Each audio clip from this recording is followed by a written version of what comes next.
गधा के प्रेमी आज हिरण्यकश्यप ने सुना कि मेरा बेटा उस बैरी का नाम लेता है, तो हिरण्यकश्यप ने समझाया प्रहलाद एक बात का विशेषता रखना, ये भगवान नहीं है, ये तो हमारा शत्रु है, हमारा दुश्मन है, क्योंकि इसने तुम्हारे चाचा हिरण्याक्ष का वध और शुक्र का भेष रखने की बात कर दी, इसलिए तुम इसका नाम न लो। प्रहलाद कहने लगे पिताजी, कभी भगवान किसी के दुश्मन हो सकते हैं क्या? अरे भगवान तो अपने अपने कर्मों का फल देते हैं, प्राणी जैसा कर्म करता है वैसा फल होता है। भगवान कभी किसी को गलत नहीं करते हैं। दुनिया वाले तो भगवान को दोष देते हैं कि प्रभु ने हमारे साथ में ऐसा कर दिया, भगवान ने हमारे साथ में ऐसा कर दिया, लेकिन भगवान कर्मों की सजा देते हैं। प्रहलाद ने जवाब दिया, पिताजी मैं भगवान के नाम को भूल नहीं पाऊंगा, क्योंकि प्रभु से मुझे इतना प्यार है, इतना प्यार है कि मैं प्रभु के बिन एक पल भी नहीं रह सकता। हिरण्यकश्यप ने समझ लिया कि ये अब मानेगा नहीं, तो हिरण्यकश्यप ने कयाधु के पास में लाकर के कयाधु से कहा, लो कयाधु तुम इस बेटा को समझाओ, माँ ही बच्चे की पहली गुरु हुआ करती है। माँ चाहे तो बच्चे को शेर बना दे और माँ चाहे तो गीदड़ बना दे। अगर किसी के घर में बच्चा है वो समझदार नहीं है, अगर किसी के घर से चोरी कर लाया, वो किसी चीज की चाहे रुपये चुरा लाया, चाहे कुछ भी ला करके वो अपनी माँ को ही देगा, माँ ये मैं वहां से लाया हूँ चुरा करके। या किसी के खेत से कोई खाने वाली चीज लेके आएगा तो माँ को बताएगा, माँ ये चीज मैं वहां से लाया हूँ। अगर माँ ने बच्चे को फटकारा नहीं, बच्चे को डांट नहीं लगाई और माँ ने ये कह दिया, बेटा आज तक तो इतना लेके आए हो, कल फिर चले जाना और कल फिर लेके आना।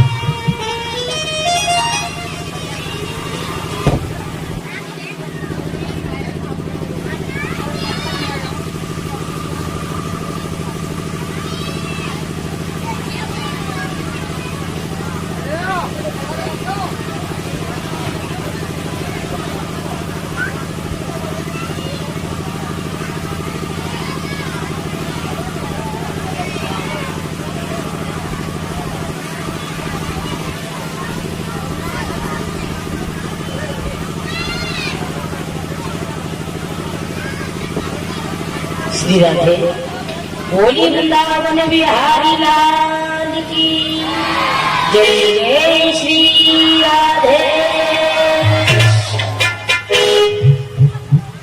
आज गधा के प्रेमी अगर माँ ने उस बच्चे को नहीं डांटा और माँ ने ये कह दिया, बेटा आज तक तुम इतना लेकर के आए हो और कल फिर चले जाना, तो समझ लो उस बच्चे को कोई डांटने वाला नहीं है, अब तो वो बच्चा तो चोर बन जाएगा। अगर माँ फटकार लगाती है, बेटा तुम किसी के घर से चोरी करके लाए हो, ये गंदी आदत छोड़ दो, क्योंकि ये बहुत बेकार आदत है। और माँ अगर बच्चे के दो चार थप्पड़ भी लगा दे तो कोई बुराई वाली बात नहीं है, उससे बच्चे का भविष्य समझ जाएगा। माँ चाहे तो बच्चा को शेर बना दे और माँ चाहे तो बच्चा को गीदड़ बना दे। हिरण्यकश्यप ने जवाब दिया, इसको तुम ही समझा सकती हो, हमने इसे समझाया लेकिन ये मेरी बात नहीं माना, और अगर ये ना माने तो इसे ये जहर कटोरा में रखा हुआ है, इसको पिला देना, मार देना, हम समझ जाएंगे कि एक बेटा ने जन्म ही नहीं दिया। सबसे बड़े का नाम है प्रहलाद, उनसे छोटे हैं उनका नाम है अनुलाद, फिर शिविर और फिर भास्कर। इस प्रकार से ये प्रहलाद भाई थे, लेकिन सबसे बड़े ये प्रहलाद थे। इधर माँ ने समझाया, बेटा मैंने तुम्हें बड़े दुखों से देखा है, इसलिए तुम परमपिता परमात्मा का नाम मतलब मैं खुद जानती हूँ कि भगवान किसी के बैरी नहीं होते हैं। प्रहलाद ने जवाब दिया, माँ मुझे भगवान से बहुत प्यार है और मैं प्रभु का नाम लेना कैसे छोड़ दूं? तो माँ ने जवाब दिया, बेटा मन ही मन भगवान का स्मरण करो,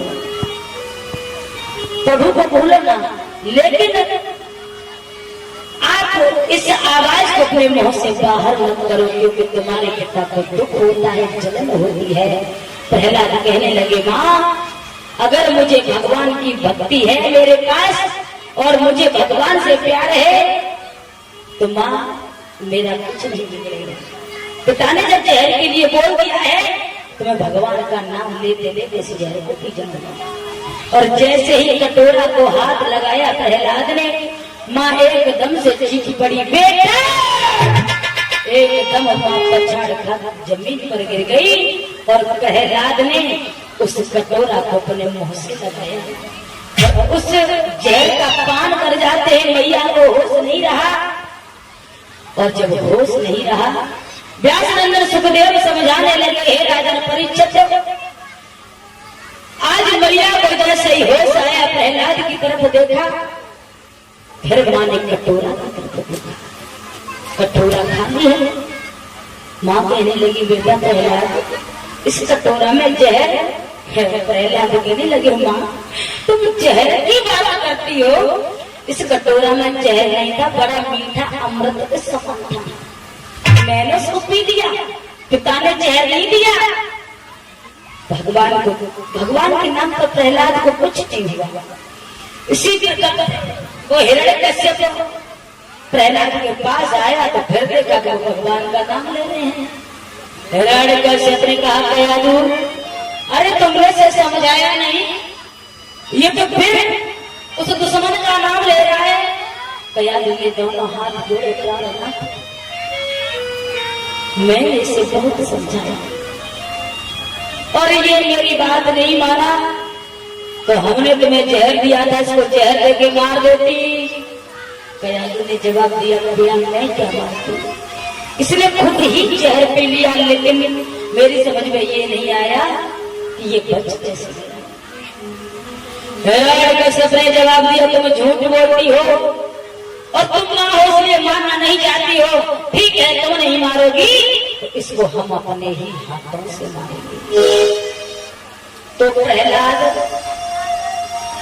को मारने के लिए और उस हिरण्यकश्यप ने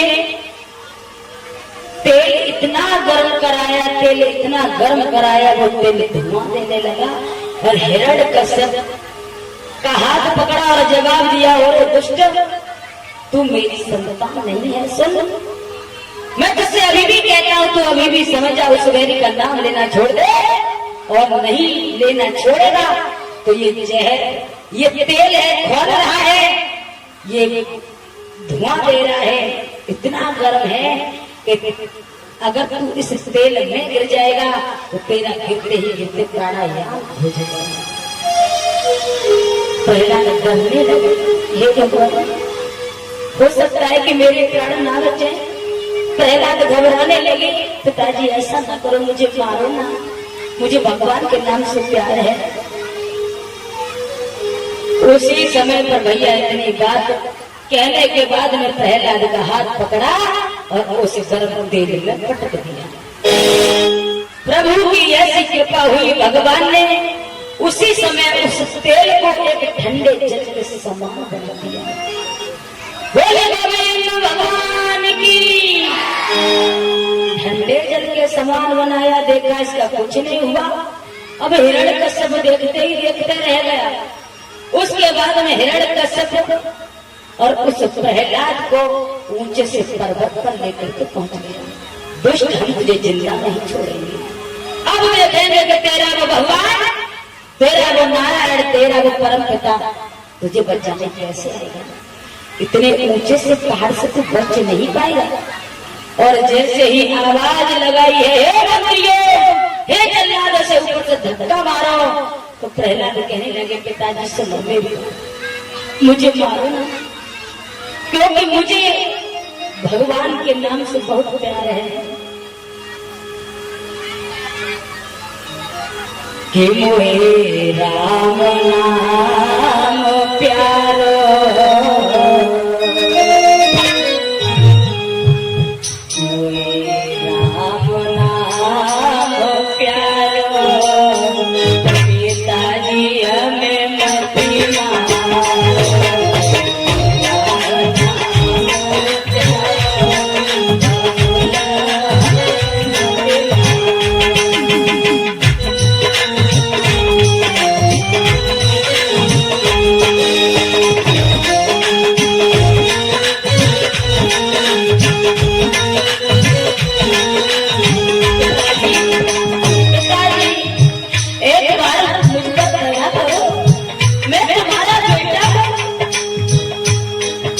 बेटा नहीं हूँ? क्या आपके अंश से मैंने जन्म नहीं लिया है पिताजी? प्रहलाद रोने लगे और हाथ जोड़ करके पिता से कहते हैं पिताजी मुझे मारो ना। पिताजी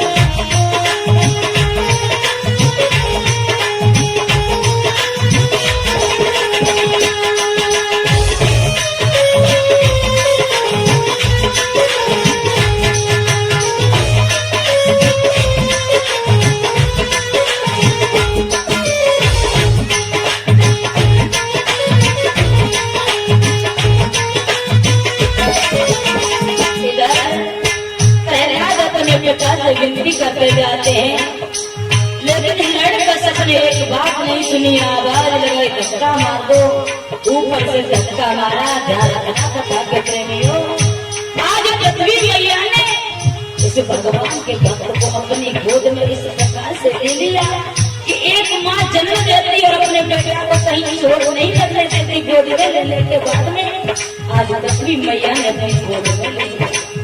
प्रभु ने मेहर कर दी, प्रहलाद के जरा भी चोट नहीं आई। मोरे राम नाम प्यारा,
सुयोग नगरिया के रहने वाले राजा विप्रजित के साथ में कैसे हुई? विप्रजित के साथ में सिंगिका का विवाह हुआ। सिंगिका अपनी साथ की सखियों को लेकर के जंगल में घूमने गई। सिंगिका देखने में बड़ी सुंदर थी, तो सिंगिका को राजा विप्रजित ने देखा। राजा विप्रजित ने पूछा तुम कौन हो? तो सिंगिका ने अपना नाम बताया। राजा विप्रजित ने जवाब दिया, हे सिंगिका, मैं तुम्हारे साथ में विवाह करना चाहता हूँ। जब विवाह की बात आई तो सिंगिका हंसने लगी, आप हमारे साथ विवाह करना चाहते हो, लेकिन एक बात का तुम्हें पता नहीं है, आप विवाह करोगे तो मेरे भाई की कुछ शर्तें हैं। क्या? हे राजन, मेरे भाई की ये शर्त है, अगर तुम मेरे भाई को मल्ल युद्ध में हरा दोगे तो मेरे साथ में भाई आपके साथ में मेरा विवाह कर देंगे, और अगर आपने नहीं हरा पाया तो विवाह नहीं होगा। इतनी बात कही है भैया। अब तो विप्रजित ने जवाब दिया है कि ठीक है सिंगिका, हम आपके साथ में चलने के लिए आपके घर तैयार हैं। आज सिंगिका के साथ में विप्रजित चले आ रहे हैं, साथ की सखी आए हैं। जैसे ही हिरण का सपना देखा, जवाब दिया, ए लड़की, ये लड़का कौन है? सिंगिका ने जवाब दिया, भैया ये लड़का मैं नहीं जानती हूँ, लेकिन ये लड़का मुझे जंगल में मिला था। भैया ये कुछ आस लेकर के आपके पास आया है। विप्रचित आगे बढ़े तो विप्रचित ने अपना परिचय दिया और जवाब दिया कि मैं तुम्हारी बहन सिंगिका के साथ में विवाह करना चाहता हूँ। हिरण्य सब हंसने लगा, कहने लगा विवाह करना चाहते हो, ठीक है, हम अपनी बहन का विवाह तुम्हारे साथ में कर देंगे, लेकिन ऐसे नहीं। फिर कैसे करोगे? हिरण्यकश्यप ने जवाब दिया, पहले मेरे साथ में मल्ल युद्ध करना होगा। अगर मल्ल युद्ध में तुम मुझे हरा दोगे तो तुम्हारे साथ में बहन सिंगिका का विवाह कर देंगे। मल्ल युद्ध हुआ, एक बार नहीं कई बार जमीन पर उठा करके हिरण्यकश्यप को पटक दिया और ताकत के बल के आधार पर सिंगिका के साथ में विप्रचित ने विवाह कर लिया। और जब विवाह किया तो देखने में सिंगिका बहुत सुंदर थी, चंद्रमा जैसी उजियारी, बहुत सुंदर थी।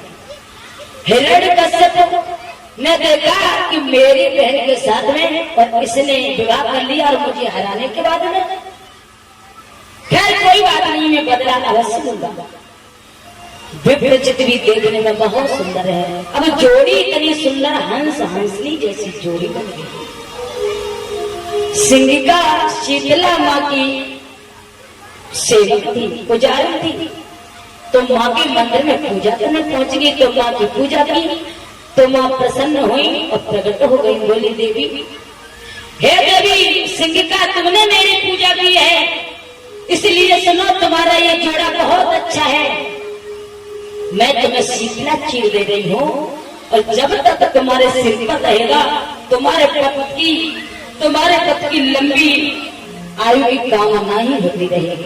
तुम्हारे पति को कोई मार नहीं पाएगा, तुम्हारे पति की लंबी आयु ही होती रहेगी और अपने सिर से तुम इसे नीचे मत उतरने देना। अब तो सिंगिका शीतला चीर को पा करके और बड़ी हंसी खुशी के साथ में ससुराल चली जाती है।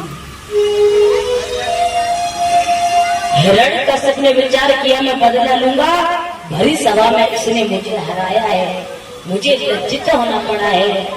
ससुराल पहुंच गई भैया तो बताया, रात्रि का समय है, सिंगिका सो रही है कि पिया संग सोई रही, सिरिया ने वही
चीर सोते समय सिर से नीचे हट गया, सिर से अलग हो गया।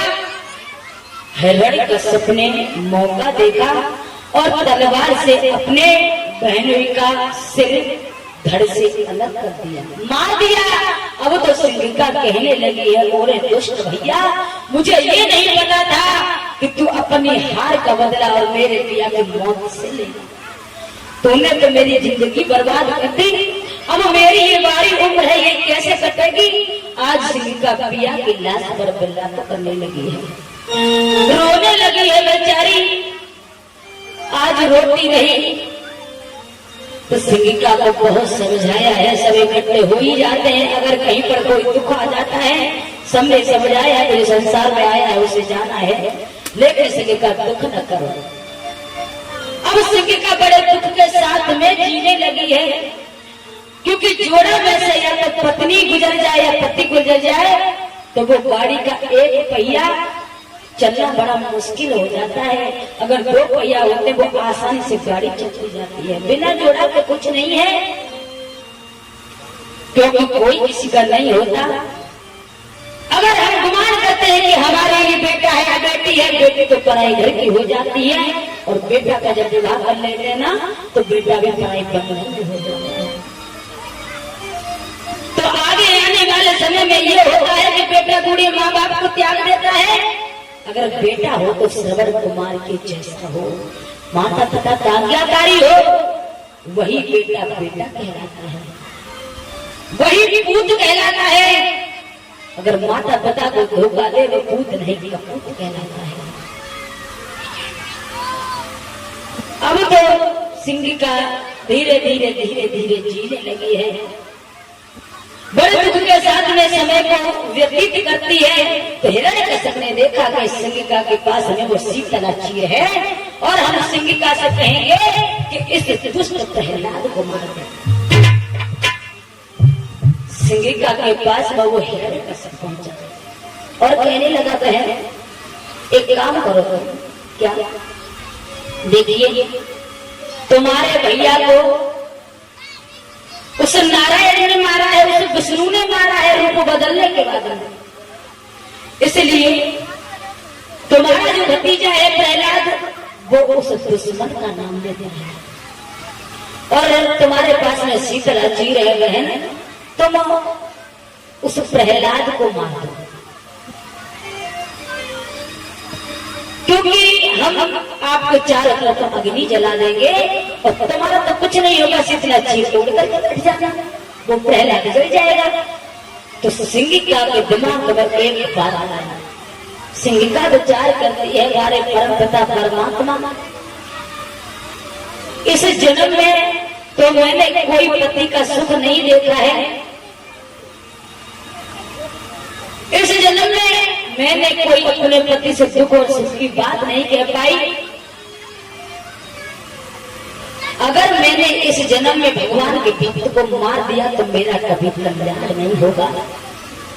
सिंगिका विचार करती है, मैं भी बहुत दुखी हूँ बिना पिया के, मैं बहुत दुखी हूँ, मेरा जीना जीना है, और इसलिए मैं ये चाहती हूँ कि मैं इस प्रहलाद को तो नहीं मारूंगी, और आज भगवान के भक्त को मैंने मारा तो मेरा कल्याण नहीं होगा, इसके बदले में अपने प्राणों की आहुति दे दूंगी। सिंगिका कहने लगे, ठीक है भैया, अगर आप ये चाहते हो कि हम प्रहलाद को मार दें तो हम मार देंगे। अब सिंगिका शीतला चीर ओढ़ करके प्रहलाद को गोद में लेकर के बैठ गए। तो प्रहलाद कहते हैं, बुआ एक बात बताओ मुझे, तुम मुझे क्यों मार रही हो? अरे मैंने तुम्हारा क्या बिगाड़ा है? अगर तुम्हें मारना है तो मेरे पिताजी को मारो। मेरे पिताजी ने तो फूफा को मारा है, और मैंने तो तुम्हारा कुछ नहीं बिगाड़ा। सिंगिका कहने लगी, हाँ बेटा, तुमने मेरा कुछ नहीं बिगाड़ा। अब तो प्रहलाद अपनी बुआ सिंगिका से डरने लगे हैं। अब चारों तरफ से अग्नि जारी है, बड़ी तेज आग जलने लगी है, 49 पवन चलने लगे हैं, बड़ी तेज हवा चलने लगी है। तो देखिए, एक तो प्रमाण ये मिलता है कि जो 49 पवन चले थे तो उन्होंने शीतला चीर सिंगिका के शरीर से उतार करके प्रहलाद से लपेट दिया। दूसरा प्रमाण ये मिलता है कि सिंगिका ने वो स्वयं चीर उतार करके और प्रहलाद के शरीर से लिपट दिया, क्योंकि ये भगवान का भक्त है, अगर मैं इसको मार दूंगी तो मेरा कभी कल्याण नहीं होता है। देखिए, कहते हैं कि सुंदरी पत्नी को, स्त्री को एक जगह पर सुंदरी भी दिखा गया है। सुंदरी, परीक्षित महाराज, स्त्री को सुंदरी भी दिखा गया है। तो सुंदरी होती है स्त्री, तो सुंदरी कैसे होती है? जिसके आचरण सुंदर हो, जिसके नेचर अच्छे हो, वो सुंदर नहीं होती जो देखने में सुंदर हो, जिसके आचार विचार अच्छे हो। तो लिखा, सुंदरिता को सुंदर करही,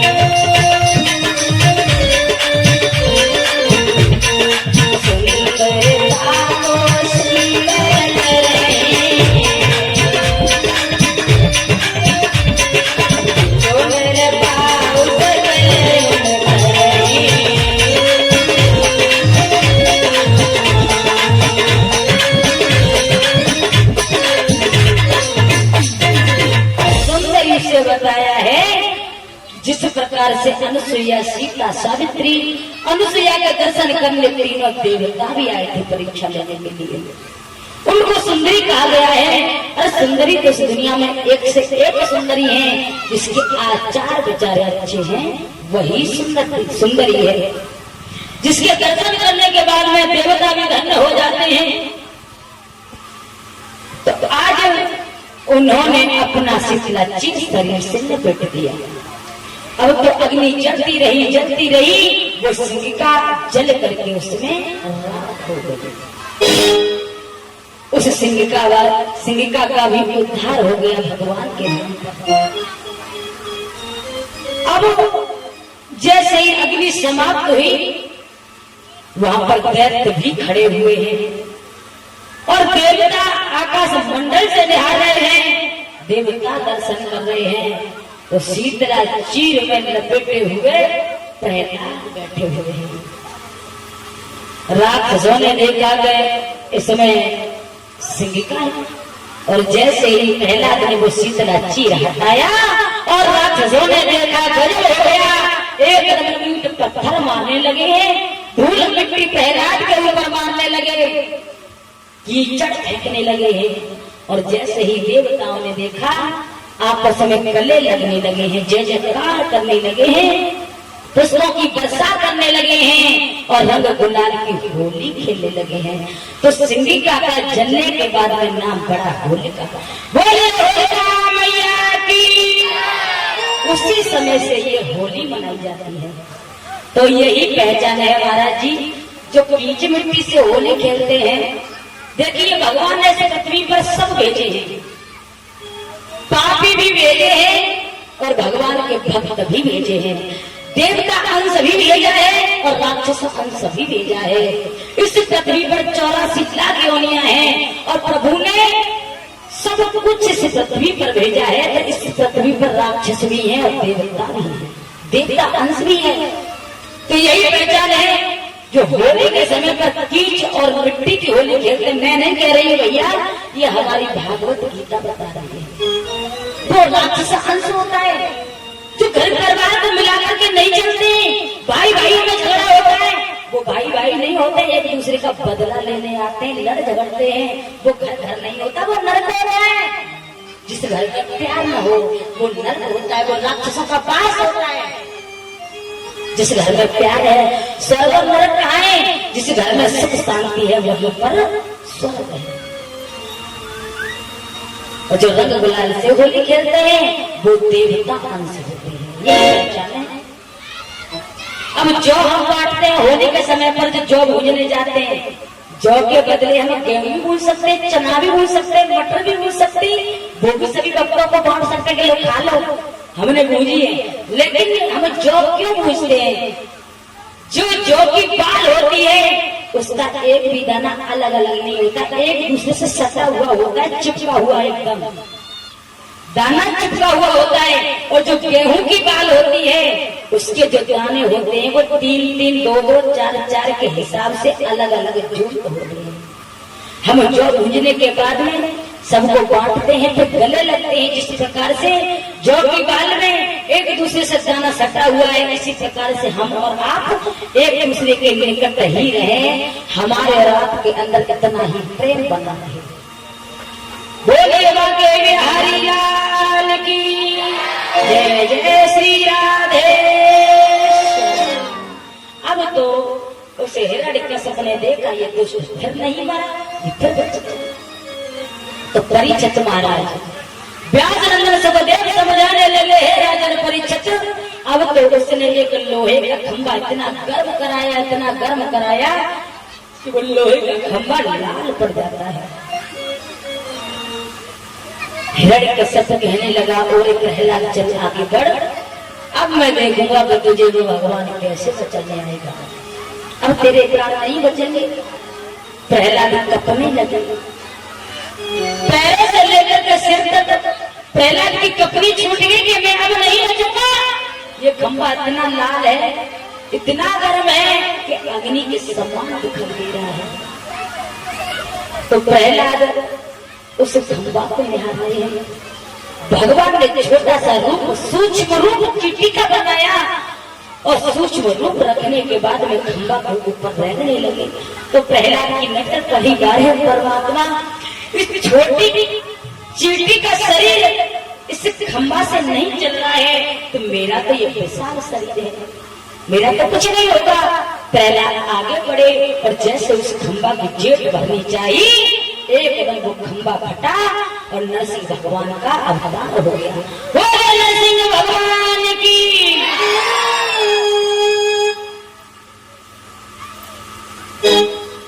नरसिंह भगवान का अवतार हो गया। उसके बाद में नरसिंह भगवान ने उसे हिरण्यकश्यप को पकड़ लिया और पकड़ने के बाद में 100 बार आकाश मंडल में घुमा करके 100 बार जमीन पर पटका, 100 बार जमीन पर पटका, लेकिन उसके जरा भी खरोंच नहीं आई, चोट नहीं आई। तो एकदम आकाशवाणी हुई और ब्रह्मा जी ने आकाशवाणी में कहा, हे नरसिंह भगवान, क्या आप भूल रहे हो, इसने तो मुझसे वरदान ले लिया है कि ये ऐसे नहीं मरेगा, ऐसे नहीं मरेगा। तो भगवान समझ गए कि इसको वरदान मिला हुआ। तो प्रभु ने और उस हिरण्यकश्यप को अपने घुटने पर रख दिया। घुटने पर रखने के बाद में बीचा बीच टहनी पर बैठ गए। संध्या का समय है, दोनों समय मिले हुए हैं, दोनों वक्त मिले हुए हैं। तब भगवान नरसिंह कहने लगे, ओ हिरण्यकश्यप, देखो तुमने ब्रह्मा जी से ये भी मांगा था कि ना हम दिन में मरे न रात में मरे, ना ही दिन है न रात है, दोनों समय मिले हुए, संध्या का समय है। तुमने ये भी मांगा था ना हम ऊपर मरे न नीचे मरे, तो तुम मेरे घुटनों पर हो। तुमने ये भी मांगा था न बाहर मरे न भीतर मरे, न बाहर हो न भीतर हो, आधे बाहर आधे भीतर, बीचा बीच टहनी पर हो। तुमने ये भी मांगा था, बस हूँ मैं नर और पशु दोनों में हूँ। तुमने ये भी मांगा था जो 12 महीने होते मैं उनमें भी न मरूं, तो 12 महीने उसमें 9 का महीना आता है, तो देखो वो 12 महीने तो अलग कर दो, वो भी महीना नहीं रहा। हिरण्यकश्यप कहने लगा, हाँ भगवान ठीक कह रहे हैं।